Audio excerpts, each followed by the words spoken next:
Hamma libsuu ijaatti addunyaan kun daaraa taate.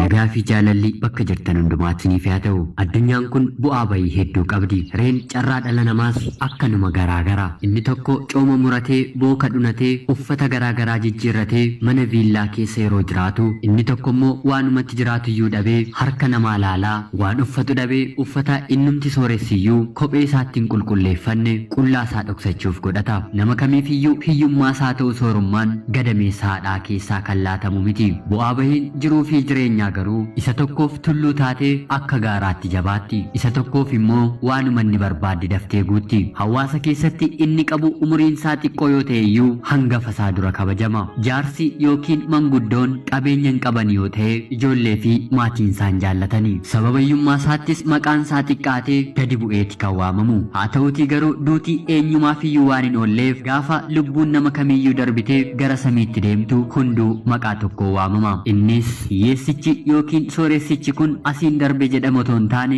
reeffi sun asiin darbe jedhamee waamama. Hundi keenyiyyuu erga duunee booddee bakka awwaalchaatti reeffa jedhamnee waamamna. Akkuma beekamu addunyaan kun yeroo amma haalli isheen keessa jirtu isa arguu fi isa dhaga'uuf qofa otoo hin taane isa gurri isaa dhaga'uu didee fi ijji isaa arguu dideefuu wanti jalaa dhokateeru tokkoyyuu hin jiru. Bara itti dhugaan gamtaan ukkaanfame, bara itti hiyyeessi lafa kanarra jiraachuu sodaate, bara itti haadhoo obbolaan du'aaf dabarsee wal kennu, bara itti uumamni waaqa isaa dagatee beekumsa abdatu, bara itti qabeenyaaf sagadamu, bara itti dhiiraaf dhiirri wal fuudhu, bara itti dubaraaf dubartii wal fuutu, bara itti ayyaanni qullaa kabajamu, bara itti xiqqaan kabajamee guddaan salphatu, bara itti gochaan ciggaasisaa fuula waaqayyootti nama saalfachiisu raawwatamu, bara itti raajonni sobdootaa lafa kanarratti baay'atan, bara itti sooressi dafqa hiyyeessaa dhugu, bara itti mootonni saba tokko ol kaasanii saba tokko gadi buusanii ilaalan, bara itti mootonni faayidaa dhuunfaadhaaf sabaaf sablammoota gidirsan, dubbachuufuu baratti nama qaanessu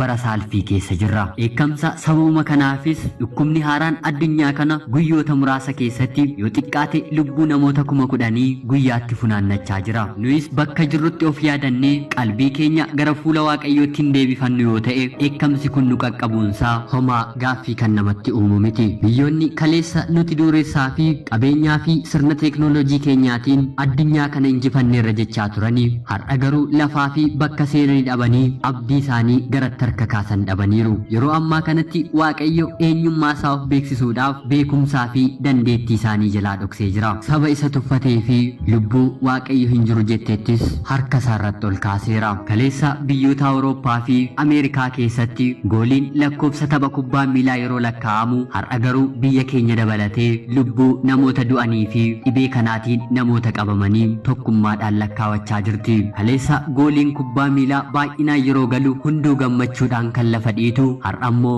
faallaasaa ta'ee lubbuun namoota hedduu guyyaatti yeroo darbu gaddasaa akkatti ibsatu iyyuu dhabeera. Baroota garaagaraa keessattis macaafa qulqulluu fi quraanni akka dubbatutti dhalli namaa yeroo walitti darbee gocha hamaa fi sukkanneessaa wal irratti raawwatu Rabbi qalbii akka isaan jijjiirrataniif dheekkamsaan sabasaa gara namummaa isaanii isa duraatti isaan deebisa. Waggaa 100 dura dhibeen Ispaanish filuu yookiin Yehidaar Bashitaa jedhamu addunyaa kana weeraruun lammiiwwan miiliyoona 500 qabatee ture. Warreen kana keessaas Itoophiyaa dabalatee lubbuuwwan miiliyoona 50 addunyaa kanarraa darbeera. Bara kana dhukkubni kun lammiiwwan miiliyoona meeqa akka inni qabu beekamu baatus yeroo ammaa kana guyyaatti garuu lubbuuwwan 100,000 ol qabachaatiin jira. Hanga ammaattis saffisaan gara miiliyoona 2tti siqaa jira. Lubbuuwwan 100,000 dabarsuufis lakkoofsa xiqqoo isa hafeera. Dandamatanii hedduun isaanii fayyaa jiranis dhukkubni kun eessarra ga'ee akka dhaabbatu waan hin beekamneef lammii addunyaa hundumaa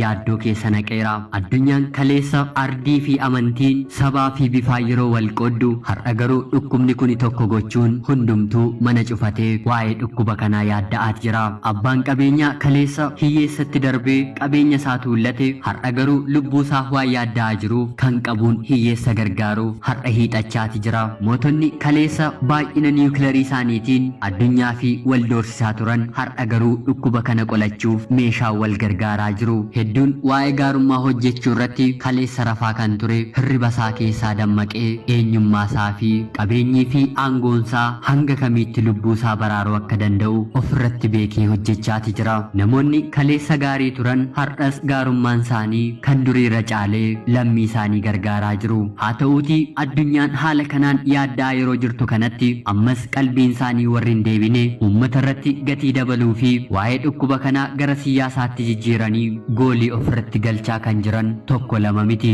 Har'a garuu dubbiin yeroo siyaasaaf jecha qotan otoo hin taane addunyaa fi biyyi keenyi haala kamiin dhukkuba kanarraatii dandamattee lubbuu lammiilee baraaruu dandeessi kan jedhudha. Eenyu dhukkuba kanaan akka qabamuu fi eenyummoo lubbuunsaa akka darbu wanti beeknu tokkoyyuu hin jiru. Haa ta'uutii garuu lafa kanarratti lubbuun nama kamiiyyuu akka nafne ni beekama. Nuyis bakka jirruu fi haala amantaa keenyaan addunyaa fi biyya keenya gargaaruun waan qabnuun bira dhaabbachuu qabna. Hundumaa qabeenyarra kan caaluu fi hundi keenyi waliin gochuu kan dandeenyu fuula Waaqayyoo biratti jilbeeffannee sagalee tokkoon kadhachuudha. Kanarra kan caalu furmaanni tokkoyyuu addunyaa kanarra hin jiru. Ammas addunyaan kun walii galtee fuuldura Waaqayyootti dhiifama kan hin gaafanne yoo taate dheekkamsii fi dhukkuboonni gara biraa gara fuulduraatti ishee eeggatan tokko lama miti. Kanaaf yaa obboloota koo fi hiriyoota koo nuyi dachee kanarratti waggaa meeqa akka jiraannu hin beeknu. Hanga jiraannutti garuu du'a yaadachaa hiyyeessi nama akkuma keenyaa ta'uusaa beeknee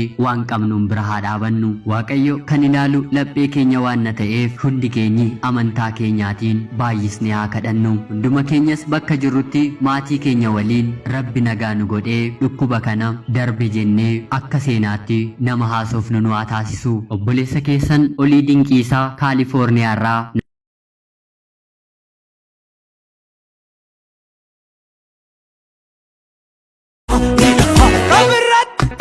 Warri kun